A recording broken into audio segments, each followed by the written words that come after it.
And now I'll introduce our guest today. Canada has always produced its share of top-drawer political and broadcast journalists, but a few have ever reached the iconic status of today's guest. It's no stretch to say that Don Newman has touched the lives of more Canadians than any other broadcaster in the business. In his 40-year career, he's reported on and interviewed every prime minister from Pierre Trudeau to Stephen Harper. Don began his career in front of the camera when he opened CTV's Washington bureau in 1972. He quickly became a familiar face to Canadians with his coverage of the Watergate scandal. 4 years later, he joined the CBC in Washington, but it wasn't long before he was brought back to Canada as a CBC senior Western correspondent working out of Edmonton. In 1981, Don made one final move to the CBC's Parliamentary Bureau in Ottawa, the posting that became home, at least for the last 28 years. Don took his responsibilities as a journalist and commentator seriously. From the beginning, he used his access to the most powerful politicians and statesmen to help Canadians understand the government and its dealings. He was our eyes, our ears, and voice through political scandals, debates, major public policies, legislation enacted in the House and Senate, and major decisions by the Supreme Court of Canada. He was able to boil down political meanderings, extract the essentials, and truly inform us about some of the country's most defining issues: elections, the Canada-US Free Trade Agreement, political scandals, and the failed Meach and Charlottetown Accords. Don may have retired from the CBC last June, but he hasn't slowed down. He's been keeping a hand and as a guest commentator back at the CBC. He is in demand as a speaker and commentator and is now also a principal in the Day Newman Network Incorporated, offering private advice and public presentations from the private sector. Please join me in welcoming him here today to the Canadian Club of Toronto, Don Newman.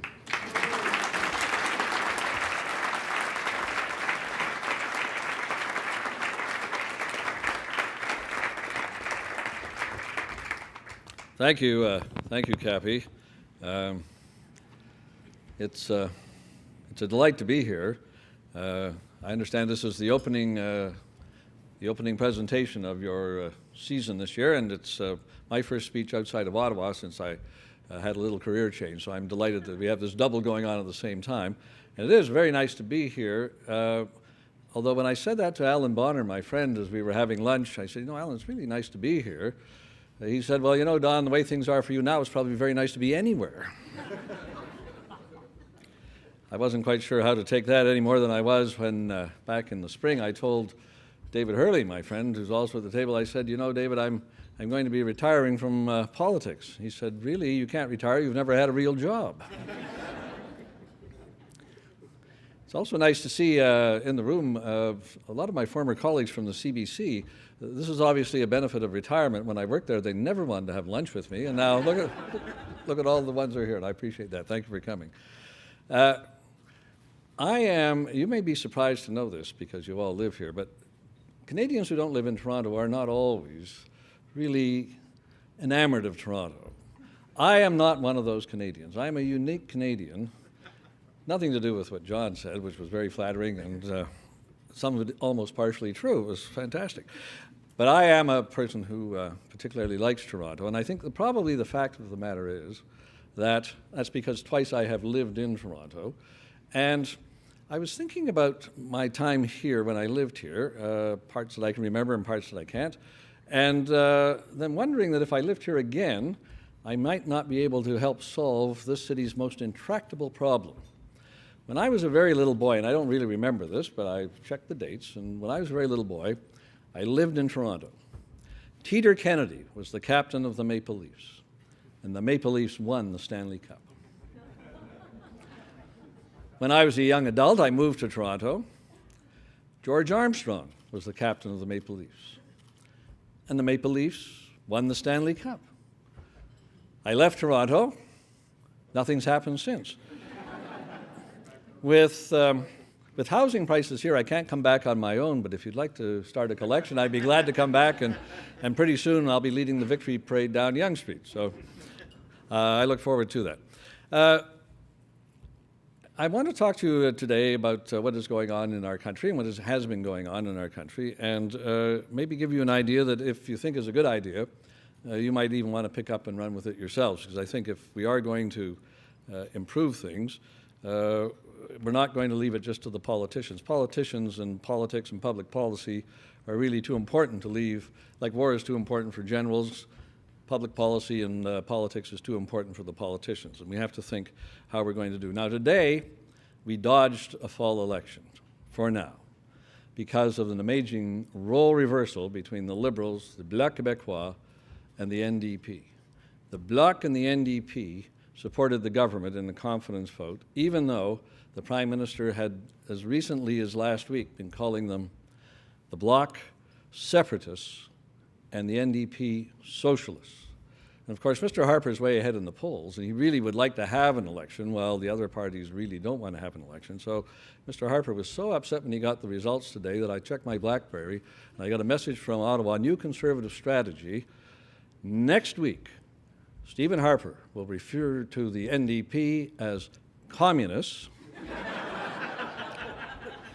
and the Bloc Québécois as terrorists. Which means that we'll probably have an election almost any time, so stand by.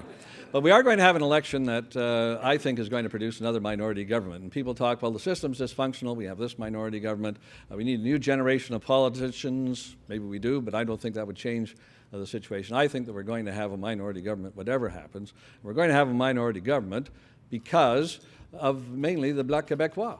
The Bloc Québécois, every election takes anywhere from 35 to 50, but usually closer to 50 seats really off the table before the election begins. And that makes it very difficult for the other parties, the Liberals or the Conservatives, to win a majority of seats in the House of Commons. And so I think minority governments are likely to be something that we're going to have. It's not an interregnum between majority governments. It's actually probably going to be something that is the rule rather than the exception. And if it's going to be the rule rather than the exception, then I think we have to learn how to live with minorities and how to make them work and how to make the politicians in minority governments work and stop acting as though there is going to be an election at any moment, because we'll have to make sure that it's very difficult for them to have an election at any moment. And since we live in an age of fixed election laws, it seems to me that shouldn't be too hard. Fixed election date law, not fixed election laws, just fixed election date laws, and that's a very important difference, and I'm glad I corrected myself. Once you lose your editor at the CBC, you know, it's really tough. This isn't easy, folks, I got to tell you. Why do I think that this is going to be the rule? Well, because of the Bloc Québécois, and because history really tells us that when a situation like this develops, that is what we've had. If you think back, and some of us can remember, and the rest of you will have to look it up. If you think back to the period between 1960 and 1980, we had 8 different elections in that period, and 5 of them produced minority governments.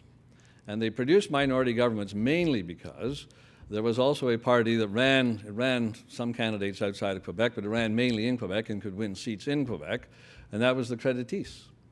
And the Créditistes created the minority governments of 62, 63, 65. They helped create the minority government of 72, although there were some other things involved in that.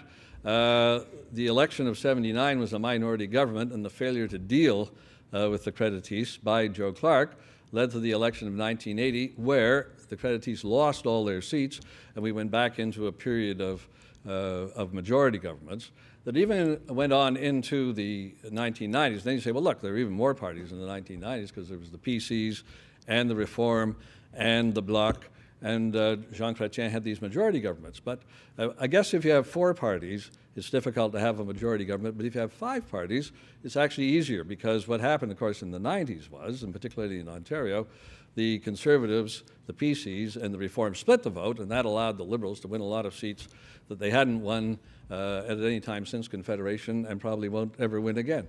But that was the 5-party system. The 4-party system is, it seems to me, going to send us to minority governments almost all the time. You may get a time when it won't, but I think the minority governments are going to be the rule.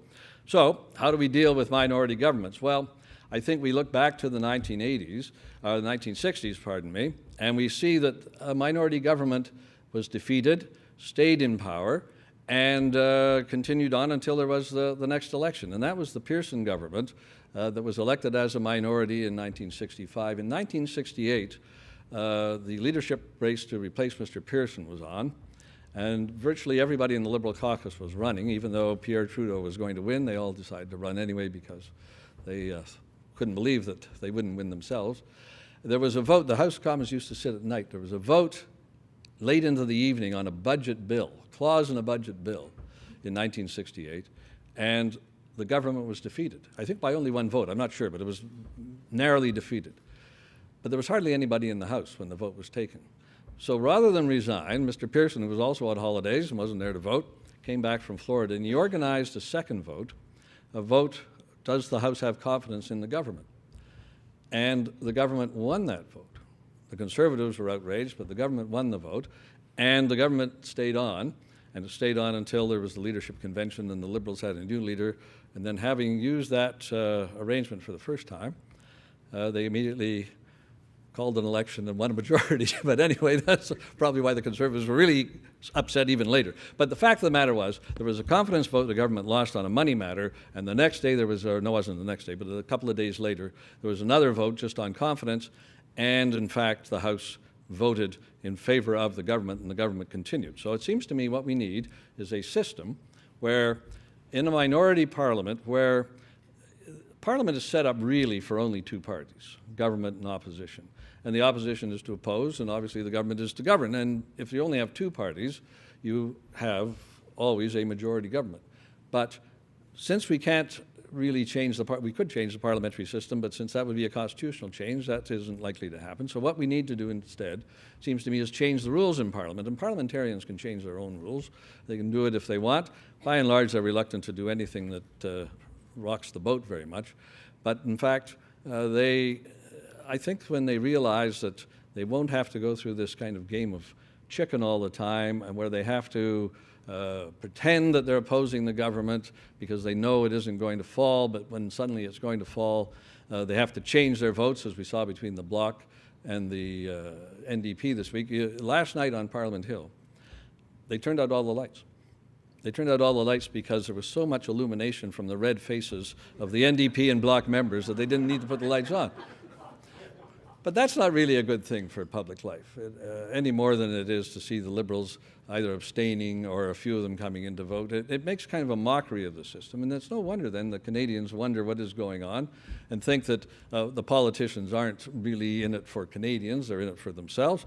And so I think what we have to do is convince politicians to change their own rules so that we could have a system where a government could be defeated on a traditional confidence matter, which would be the budget, the estimates, or the throne speech. We don't need, and maybe a couple of other things, but we don't need many confidence votes. But it could be defeated, and then it could try to regain the confidence of the House and have a second vote, what I call the Pearson plan, have a second vote just on confidence. If that doesn't work, and it goes on from here, if that doesn't work, then the Prime Minister goes to the Governor General. But the Governor General, because of the fixed election law, the Governor General's mandate is expanded to maintain a government between fixed election dates. The Governor General can then say, well, I don't think we'll have an election yet. I'm going to invite someone else to have a government and see if they can meet the House, and if he has someone or she finds someone to do that, and usually the opposition parties will know this is going to happen, and may or may not want to form a coalition, because they may want to have an election. Maybe that's why they voted to defeat the government. So they don't have to do it. So you preserve the ability of Parliament and parliamentarians and the political parties to trigger an election if they absolutely want one. Then they have to absolutely explain why they want one. If there is a coalition government, then it has to meet Parliament, and it has to have a confidence vote within 2 or 3 days. And if it passes that, then it can continue on until the next confidence vote. We just keep going on that process. I think if we do that, it will be much more difficult for politicians to then say, well, you know, I mean, we will never vote for this budget. We haven't read it, but we're never going to vote for it because we're just opposed in principle to these people. And then a few months later say, oh, gosh, we could be out on our ear and change their mind. And I mean, we saw that in the Martin minority as well. You remember in the first Martin budget after the 2004 election, Stephen Harper came out, the budget speech was still being read in the House, and he came out where all the cameras were and he said, we're not going to vote against this. And he wasn't going to vote against it because he knew that if there was another election, he'd probably get fewer seats than he had at the time. And he'd already got the Liberals into a minority. But then something happened, and that was called the Gomery Inquiry on TV. And testimony started coming out of the Gomery Inquiry that, in retrospect, doesn't seem as exciting as it seemed at the time. But there was a man named Jean Brault who testified, and he had a very rough time, and it seemed to tie the Liberals into the sponsorship spending and so forth. And all of a sudden, Stephen Harper, who had voted for the budget, realized that he was way up in the polls, the Liberals were going down, and he voted against the budget. And that triggered that whole Belinda Stronach, Chuck Cadman month in Parliament, which was pretty exciting. But again, you know, I don't think really served Parliament all that well in the general sense. And I'm not talking about the people in a pejorative way, but just the process, it seems to me, doesn't work very well when we work that way. So I think what we have to do is convince politicians that they have to stop behaving the way they do in terms of confidence votes. I hope that would then get them to change their ways, since they have to work together, change the way they treat each other, change the way they behave. I mean, think about it for a moment. There's no one more critical of politicians than other politicians.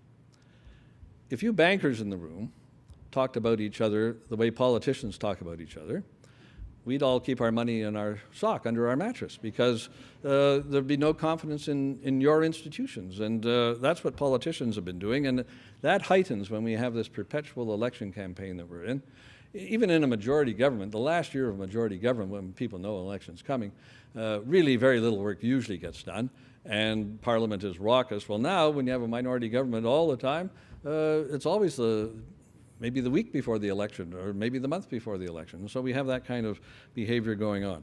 I think that first, if you had a system where you had to justify, you could vote against a budget, or you could vote against something you didn't like in a budget, but you didn't trigger an election, I think then governments would know, we're going to have to win this confidence vote. Maybe we're going to have to win the confidence vote on the budget instead, because it's embarrassing to lose and then have to scramble around in 2 or 3 days to make some kind of a deal. Why don't we find a partner earlier on? I think that that would make the system work better. I think MPs would work together in a system which is really an adversarial system, and if you just have a government and an opposition, you're not going to have them working together. But in a system where you have a minority government, if they don't work together, nothing gets done. And not a lot is getting done. If you even think, you know, really since 2004, the number of things that have either been glossed over or not dealt with at all, and the number of things that have in the country that are big issues that we really probably don't even think are big issues because we never think about them. But you know, whatever happened to the East-West power grid? What happened to a real economic and energy and environment policy? What happened to the Mackenzie Valley Pipeline? We've been going to build that almost since I started reporting, certainly since the 70s. There's 2 or 3 other things you could think of. What about the National Securities Regulator? You know, and is there going to be any real leadership? I mean, the National Securities Regulator, it seems to me, should be in Toronto. But, you know, to get the legislation or get the, you know, I mean, it's partly a provincial issue, not quite the same thing. It may not be in Toronto just in a way to try and get more provinces to sign on, since it turns out it's optional whether or not you want to join. But all of these kind of things we really haven't talked about. Never mind what you know, energy exports, who should own the oil sands, how do we really deal with the Americans, our water policy. All of these things are looming out there. And if we're going to continue to have minority governments, we're not going to really be dealing with them properly. So I think we have to change the rules so that we have minority governments working together, and I think we do that mainly by changing the way confidence votes work. So I hope, if that has any merit to any of you, that you think about it. Maybe you write your MP, maybe you write a letter to the paper. I'm going to keep trying to push this, because much as I enjoyed my work, and I mean, David Hurley was right. I never really did have a job, because if you find something you love to do, you'll never work a day in your life. And I'm sure there are others in the room that know that. But I've got to admit, the last couple of years have not been as enjoyable. It's been a bit like going to a hockey game and all there is fights. You know, a fight in a hockey game is okay. It kind of livens it up if there's one. But if all it is fights, then after a while, the hockey gets lost. You wonder why you're even there. And I had a feeling that was happening with Parliament. I didn't like that feeling in myself, which was one of the reasons I thought maybe I would take a different tack. But the traditionalists will say, no, the British parliamentary system can't have this. You can't deal with this. But the fact of the matter is, we saw Mr. Pearson do it. We saw Mr. Martin kind of do it. When he needed, in addition to Belinda Stronach, he needed the votes of the NDP, he had sort of an NDP budget. He had an add-on. He made a deal. This is not unheard of. This is not improper. But it has to be, I think, forced rather than left hanging out there at the whims of the public opinion polls and the political organizers who think this may be our moment, we better take a try. So I hope that that will will find a welcome audience in your ears, and I hope that you'll pick it up as I'm going to continue to do. And I hope maybe, because I think we're going to have the minority governments anyway, I hope maybe we can make things change and make them work better. Thank you.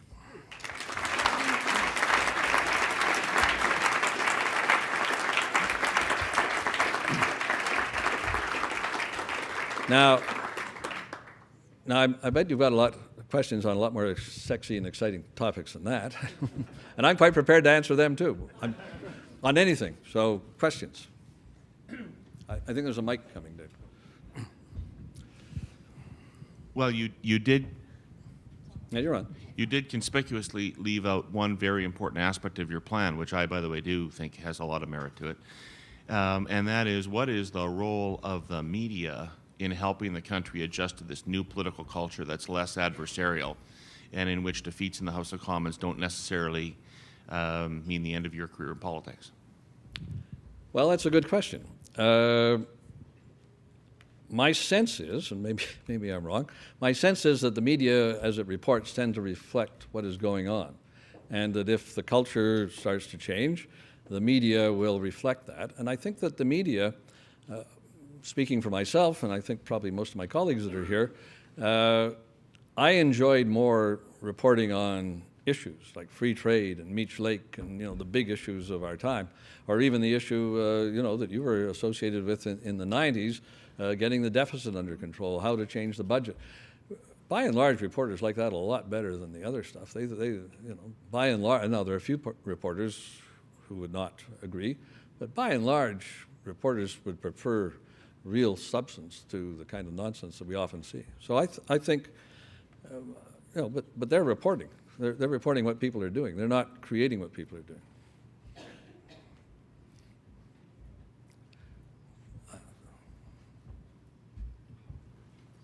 Don, first off, thank you very much. Friday, weekdays at 5 p.m. will never be the same without you, and it's a gaping. Thank you. I wanted to follow up on David's question, just in terms of the advent of 24/7 news environments and the relative economic crisis facing print media, what you see is the likely evolution of Canadian journalism.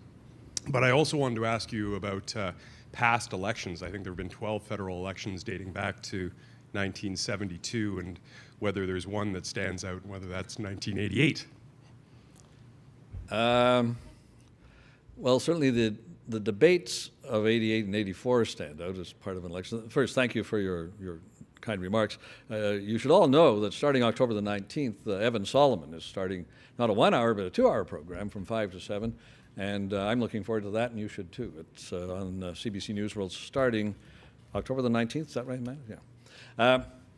I don't, it was a really exciting election because you go back to 1972. The 1972 election was a really interesting election and went down to the wire. It wasn't clear. There'd been the Trudeau-mania election of 68, and Trudeau, over the next 4 years, various partly events, but partly Trudeau, had managed to wither that support, the first majority government in about a decade.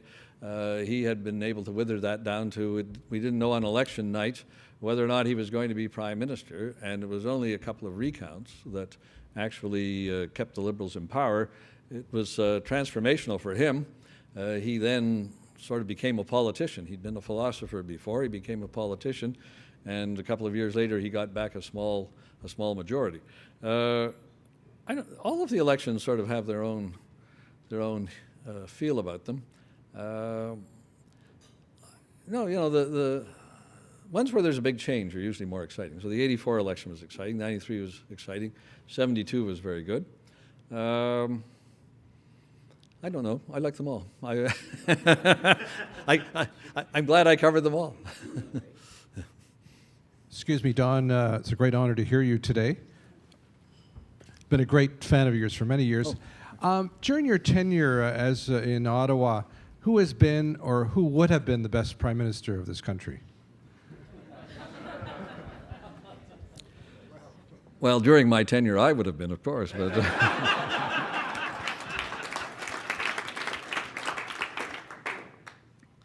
Jobness just never seemed to be open. I don't know. Anyway, by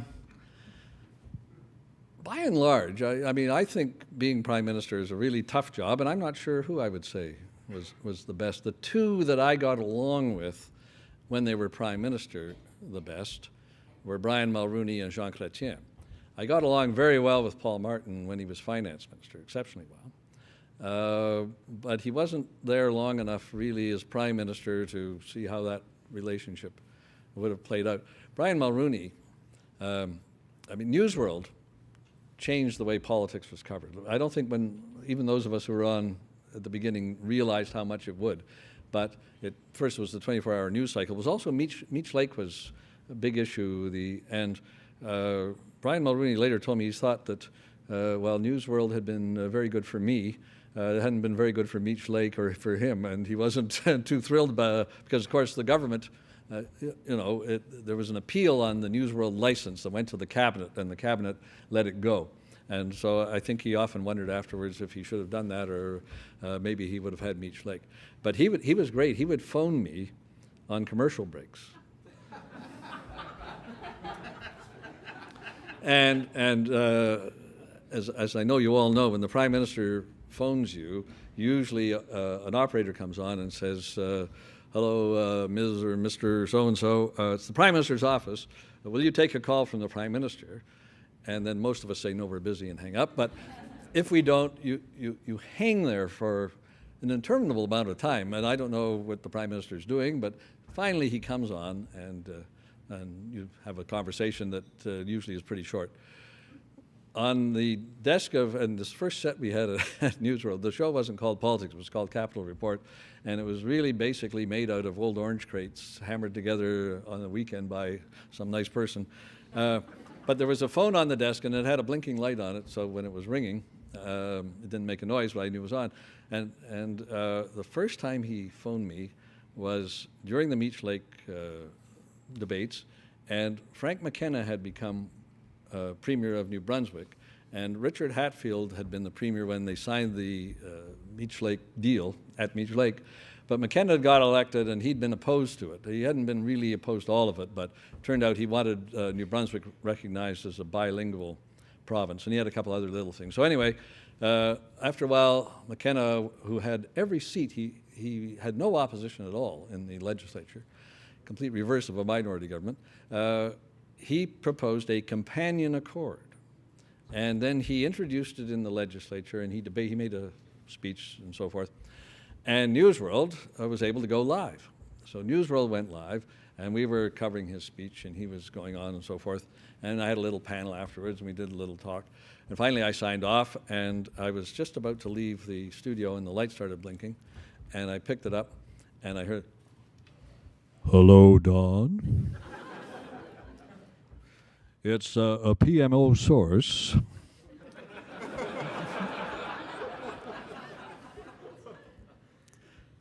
I didn't say who. He said, I see you liked Frank's companion accord. And I said, well, yeah, it seems kind of interesting, yeah. He said, well, I want you to know that while he was holding the pen, I had my hand on his.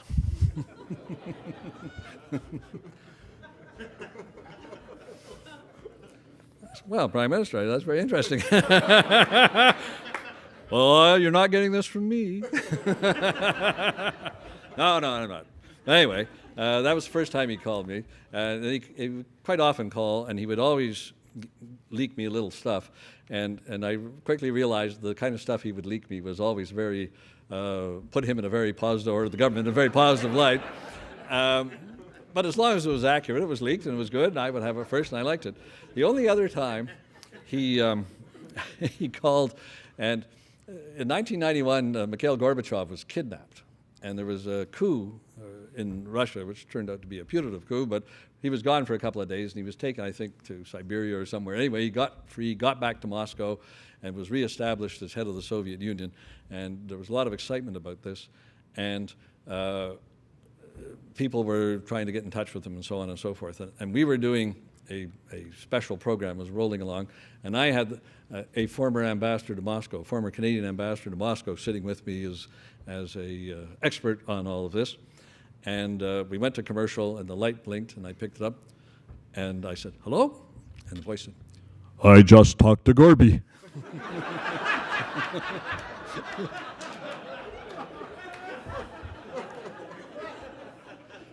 And then he went on to recount how he had just had a conversation with. I said, "Well, how is he? What, he's fine." He said, it's a devil of a time getting hold of him. He said, "I was told I'd get a call at 3 in the morning. So I was awakened at 2:30, and I sat by the phone, and nothing happened. And about 4, Mila said, 'Well, you might as well come back to bed. He's never phoning you.' But he phoned me now, and I'm going down to tell the caucus. I thought I'd tell you first." And I said, and while I'm on the phone, the former ambassador is sort of looking, and he's wondering what's going on. And I said, the commercial was ending, and I was getting the cue to come back on. And I said, "Are you watching television at 24? "Well, of course. That's why I phoned you." I said, "Well, I got to say goodbye, and you'll see why in a minute." And I just hung up. And of course, I came right back up on the screen. But I could see the ambassador saying, "What the hell was that?" And so I came on and I said, "Well, I can report that the Prime Minister is going to be going to the caucus shortly, and report to the caucus on his conversation with Mikhail Gorbachev. And apparently they've just spoken recently." And the ambassador's face was like,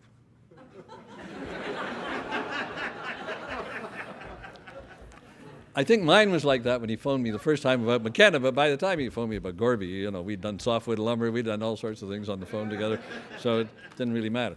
Jean Chrétien was, he didn't usually call directly, but he seemed to like to be interviewed, and he would always, at least twice a year, he'd come on with me, and he I don't know if he would translate the questions. He seemed very bilingual, although when he spoke, you weren't quite sure. But when you were sitting across with him, do I lie? I mean, come on. We're all over 21 here.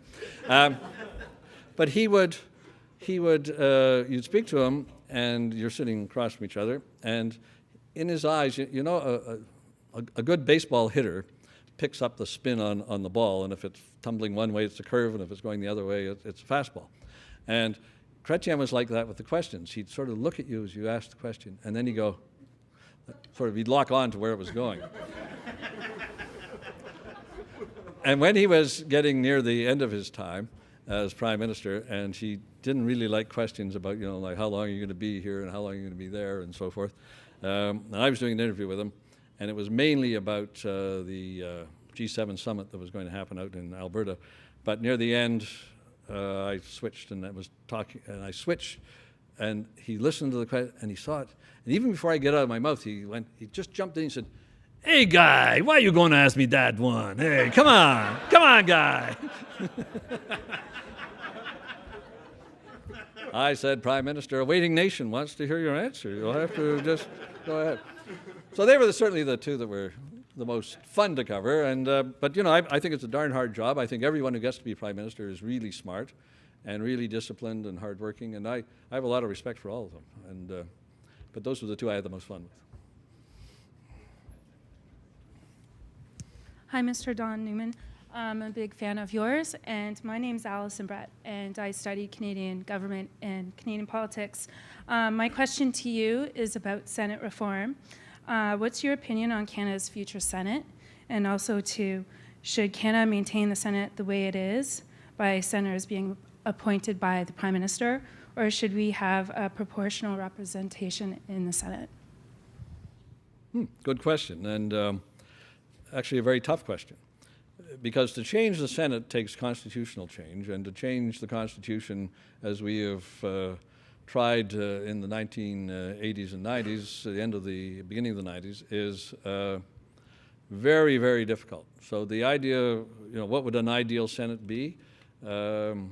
I've never been a great fan of proportional representation. I think that although in the Senate it might work since it's not where the government comes from, but proportional representation always creates coalition governments, so they won't be minorities. Or, and this is another thing we might think about, because in Sweden they have proportional representation, and they always have a minority government. It's usually a party called the Social Democrats, and whenever it has legislation that's at all controversial, it just goes shopping and it finds one of the opposition parties, and it might be partners with the Conservatives on one and some other party on another, and the Greens and so forth.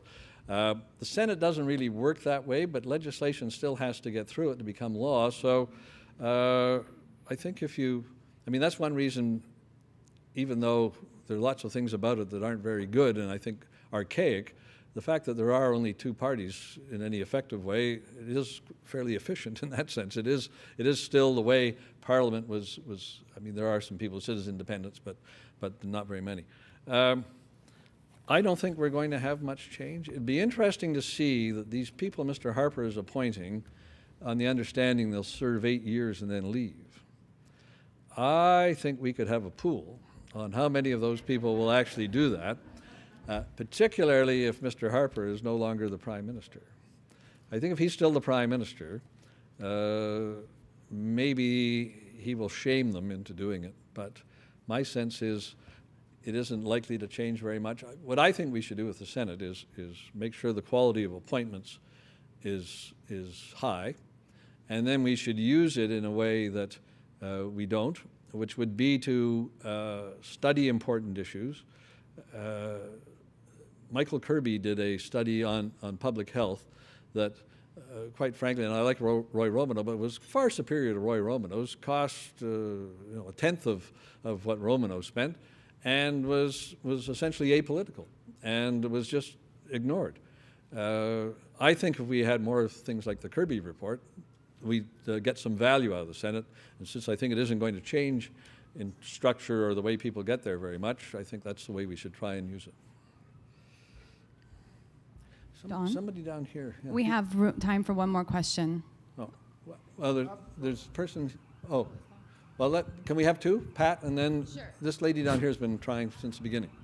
Don, you started an interesting train of thought when you said that in, I guess, 74, Trudeau had to learn how to be a politician, which leads to the obvious question of how far you think Mr. Ignatieff has to go to learn to be a politician. Fair?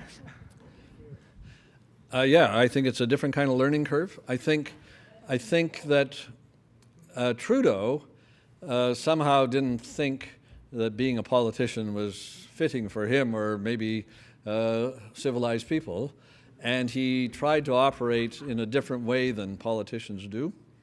Then he realized after the 72 election that he had made a big mistake, had a near-death experience, and he first he brought in some different people, as you well know, and they taught him how to be more of a politician. My sense with Mr. Ignatieff is that he wants to be a politician, and he has people trying to teach him how to do it. And it is like a lot of things, you can study it and learn it and maybe get to be pretty good at it. Some people are instinctively, I don't think Brian Mulroney ever took a lesson on how to be a politician. He just instinctively knew how to be a politician, and a lot of people do that. But I don't think Ignatieff is a natural politician, but I think he knows he has to be a politician, and I think that he's working on learning how, and I guess, again, his events of this week have really been his Christmas. He's got to vote against the government. He's got the two opposition parties who were meant to be in a coalition with him, actually in this sort of very short-lived arrangement, or maybe it's a longer-lived arrangement with the Conservatives, so he's got that monkey a bit off his back. And while he says he's beating his chest and wants an election, he's actually getting more time to prepare for it, and he needs more time. So this has been a week's a long time in politics, but this has been a good week for him. But I think he wants to be a politician, and I think he's going to try and learn. And I think that's the difference between him and the early Trudeau. Thank you. I just want to thank you for your fascinating exposition of a possible way forward in these kind of strange political times. But I did notice that you raised the dreaded C word and spoke of coalition, and which has become kind of a poison pen, though of course, as you pointed out, possibly a necessity for the future. So, can you just perhaps give us a kind of sense of how you see the sort of political culture could evolve to the point where that kind of concept, is seen by the media and the people and the politicians in a different way? Well, good point. But I think that if people decide that we're going to try and get from one fixed election date to the next, they understand there's either going to be an informal coalition or a series of informal arrangements between political parties, or there's going to be a coalition government. The coalition of last November, December, the short-lived one, it had a number of things against it, including a very strong conservative spin machine, which was able to, in some ways, paint it as a coup, socialists and separatists, all that kind of thing. But the reason I think they were able to do that was we just had an election. The person who was going to lead the coalition had been rejected in a way that few Liberal leaders had in the past, so he really was unacceptable to lead it. Plus, he was only going to stay till May, and then he was going to go and turn it over to either Bob Rae or Michael Ignatieff, so it really didn't hang together in any sensible way. But, if you have a coalition of parties, say the party that gets the most seats gets about 35% of the vote. So that means the other party's got 65% of the vote. If you have a coalition of parties that got 65% of the vote, pretty hard to say it's illegitimate. It seems to me just the math denies that. And I think that as long as the people leading it are acceptable, at least to 65% of the people, I think that people will not find that unusual. And I think that we're more likely to have that than the kind of arrangement we had either with David Peterson and Bob Rae or with Pierre Trudeau and David Lewis, because when you have these informal coalitions where the NDP in both cases was propping up the Liberals, usually that works really well for the Liberals and they often go on to a majority and the NDP kind of get pushed out of it. But if the NDP get cabinet seats like they would have in the last coalition, that'll help the NDP. So I think that you're right, there's a culture change that has to be undertaken. But my argument, and I hope this resonates, is that it's better than what we've had in the last 5 years, and are going to continue to have in a way that I think will be very damaging to the country if we don't change it. Thank you.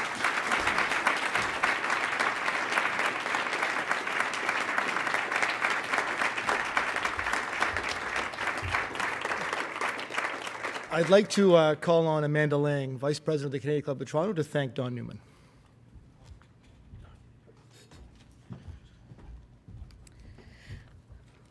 Well, Don, it's a big privilege to thank you, an honor on behalf of the Canadian Club. I can't speak for Evan, but following you anywhere is hard, even to a podium.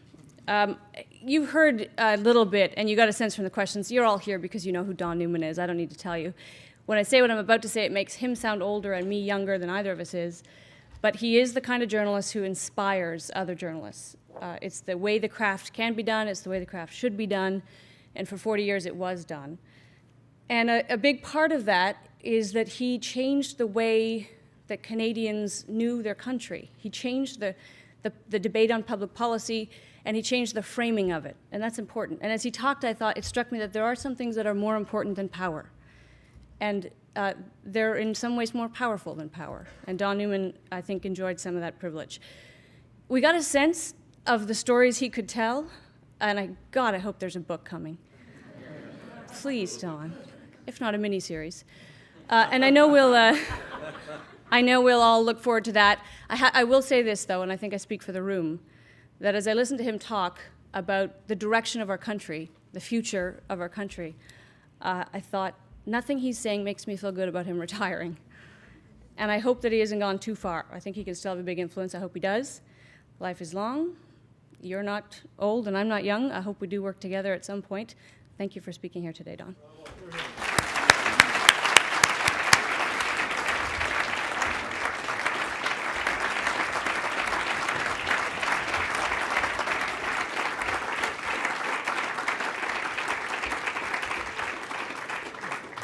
Thank you, Amanda. Thank you, Don. And thank you all our guests for joining us today.